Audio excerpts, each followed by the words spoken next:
कसैको परिचय एउटा पेसाले बनाउँछ, तर केही व्यक्तित्व यस्ता हुन्छन् जसलाई एउटै परिचयमा सीमित गर्न सकिँदैन। पत्रकारिता र साहित्य मध्ये कुनै एउटा हटाइदिने हो भने सरस्वती शर्मा जिज्ञासुको परिचय नै अपुरो हुन्छ। उहाँ केवल पत्रकार होइन, साहित्यकी साधिका, समाज परिवर्तनकी अभियन्ता र आवाजविहीनहरूको आवाज पनि हुनुहुन्छ। विक्रम सम्वत 2025 साउन 13 गते पर्वतको कुष्मा नगरपालिका 9 कटुवा चौपारीमा जन्मनु भएकी सरस्वती शर्मा 8 सन्तान मध्ये कान्छी छोरी हुनुहुन्छ। सानैदेखि जिज्ञासु, सृजनशील र मिजासिलो स्वभाव, विद्यालयमा कथा, कविता, अतिरिक्त क्रियाकलापमा सक्रिय सहभागिता, यही जिज्ञासु स्वभावले पछि उहाँको नामसँग जोडियो जिज्ञासु। मेरो बाल्यकाल साहित्यिक पत्रकारिताबाट सुरु भयो भन्नुपर्छ। मेरो आदरणीय दाजु धनञ्जय शर्मा अधिकारी अहिले शिक्षाविद हुनुहुन्छ।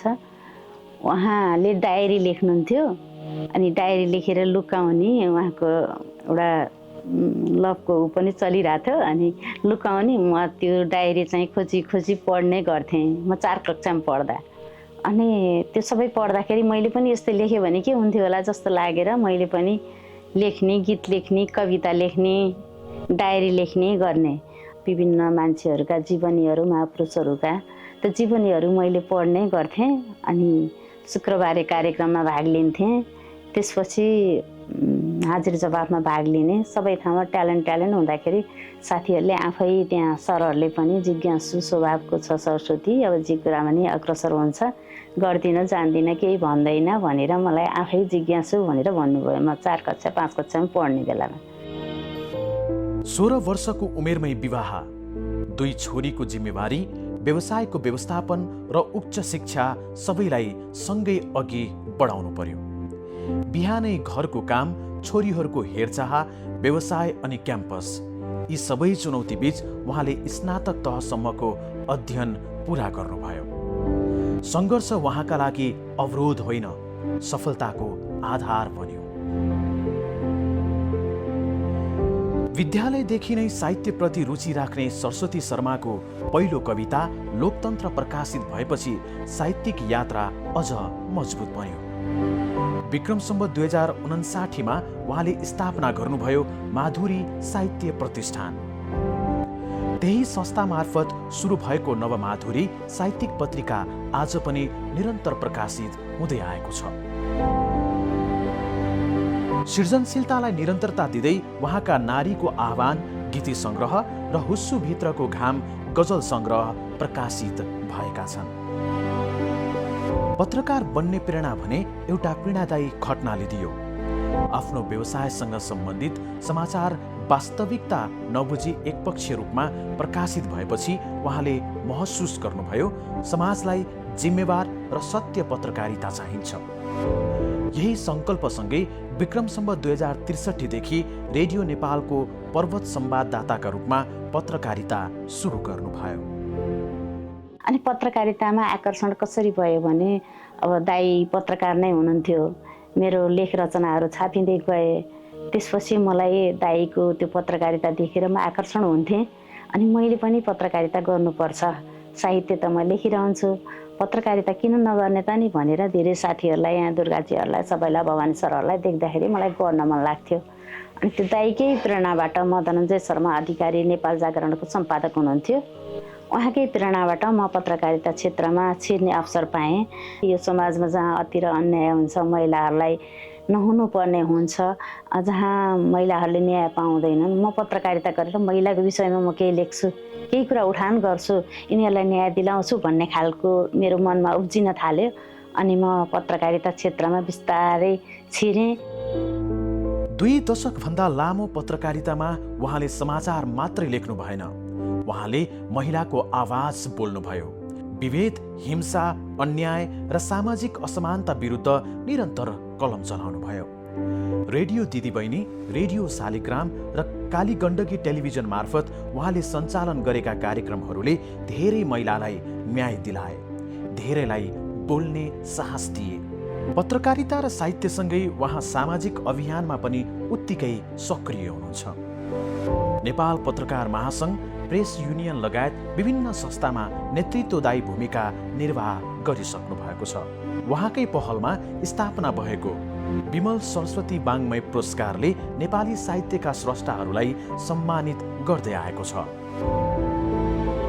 पत्रकारिता भनेको राज्यकै चौथो अङ्ग होइन, त्यसमा पनि कार्यपालिका, व्यवस्थापिका, न्यायपालिका भित्र रहेर उहाँहरूलाई मार्गदर्शन गर्ने जस्तो पेसामा म संलग्न हुन पाउँदा म अत्यन्तै गौरवान्वित हुन्थेँ।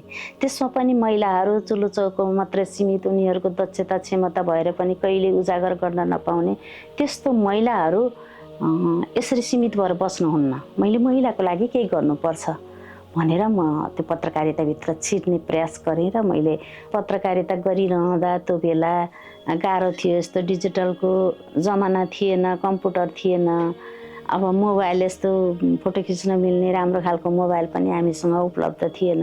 ठाउँ ठाउँमा डायरी र कलम बोकेर जान्थ्यौँ, लेख्थ्यौँ, अनि कहिले 12 बजे जानु पर्थ्यो, कहिले 1 बजे जानु पर्थ्यो। सधैँ त्यसरी पत्रकारितामा खटिरहँदा गइरहँदा मान्छेहरूले कहाँ जान्छ होला सरस्वती झोला बोकेर, घर काम गर्न नपर्ने, आफ्नो श्रीमान केटाकेटीहरूलाई छोडेर भनेर वरिपरि दिदीबहिनीहरू नै हो नि त कुरा गर्नुहुन्थ्यो।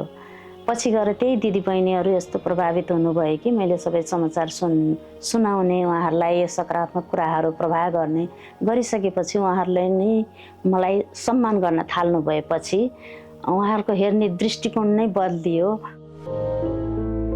जीवन यात्रामा श्रीमान विमल शर्मा पौडेल सधैँ बलियो साथ बन्नुभयो। पत्रिका प्रकाशनदेखि साहित्यिक यात्रासम्म उहाँको साथ, सहयोग र विश्वास कहिल्यै कम भएन। दुवै छोरी चिकित्सक बनेर आमाको प्रेरणादायी यात्रामा गर्वका आधार बनेका छन्। मलाई कस्तो लाग्छ भने म रेडियो नेपालमा प्रत्यक्ष प्रसारण गर्दाखेरि मेरो साउन्ड आउने भयो नि त रेडियोबाट होइन। अनि यहाँ पनि मैले एफएममा कालीगण्डकी टेलिभिजनमा काम गर्थेँ, अनि आधा आकाश भन्ने कार्यक्रममा, रेडियो शालिग्राम, रेडियो दिदीबहिनीमा अन्तर्वार्ता लिन्थेँ 3 ठाउँमा। अनि त्यो आज अन्तर्वार्ता आउँछ है, सुन्नुहोस् है भनेर छिमेकमा भन्ने, आफ्नो साथीहरूलाई मेसेज पठाउने गर्दा मलाई कस्तो खुसी लाग्थ्यो। अनि रेडियो लिएर बसिन्थ्यो, अनि कस्तो भयो त आज भन्दाखेरि ठिकै भयो भन्ने, कहिले पनि राम्रो भएन भन्ने है। अनि त्यहाँबाट किन यस्तो भन्छिन्छ, राम्रो लागेन र भनेको, तिमीलाई अझ करेक्सन होस् भनेर यस्तो भनेको भनेर भन्छिन्थ्यो। आज पनि 58 वर्षको उमेरमा उहाँ उत्तिकै सक्रिय हुनुहुन्छ। उहाँको विश्वास छ पत्रकारिता आवाजविहीनहरूको आवाज बन्नुपर्छ र महिलाले समाजलाई कोरेको सीमा रेखा तोडेर निर्भय रूपमा आफ्नो क्षमता प्रमाणित गर्नुपर्छ। अहिलेको पुस्ताको पत्रकार महिलाहरूलाई म के सुझाव दिन चाहन्छु भने यो पेसा अत्यन्तै राम्रो छ। हाम्रो यसमा अरू केही नभए नि हाम्रो पहुँच हुन्छ। जहाँ महिलाहरू पिछडिएका छन् त्यस्तो ठाउँमा गएर, ग्रास लेभलमा गएर उहाँहरूको अन्तर्वार्ता लिने, उहाँहरूलाई उजागर गर्ने, उहाँहरूलाई अगाडि ल्याउने, उहाँहरूलाई सशक्त रूपमा अगाडि बढाउने, उहाँहरूको नेतृत्व र व्यक्तित्व विकासको क्षमता बढाउने काम गरौँ। सरस्वती शर्मा जिज्ञासु मात्र एउटा नाम होइन, सङ्घर्षको कथा हो, साहित्यको साधना हो, निष्पक्ष पत्रकारिताको विश्वास हो र समाज परिवर्तनका लागि निरन्तर बलिरहने प्रेरणाको दीप हो। यही कारण उहाँ पर्वत मात्र होइन, नेपाली पत्रकारिता र साहित्य जगतकी एक सम्मानित र प्रेरणादायी व्यक्तित्वका रूपमा स्थापित हुनुहुन्छ।